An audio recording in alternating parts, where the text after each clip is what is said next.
Here we got 2010 E60 M5.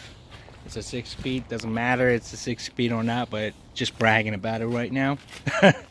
Anyway, we had this problem with the camshaft position sensor. The car throwing a check engine light 4.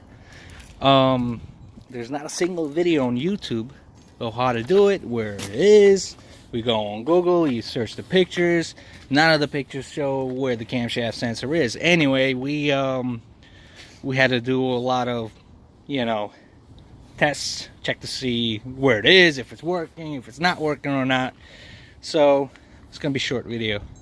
So the camshaft sensor, position 1, bank 1, is on the left side of the head.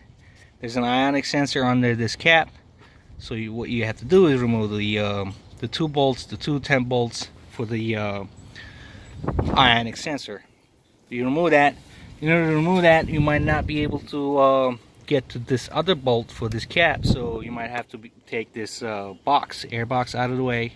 It's very simple, just clips over here. The top of the box is going to be enough, and you pull this out, pinch these 2 little clips and pull it back, and then it's pretty self-explanatory. When you get there, you'll know.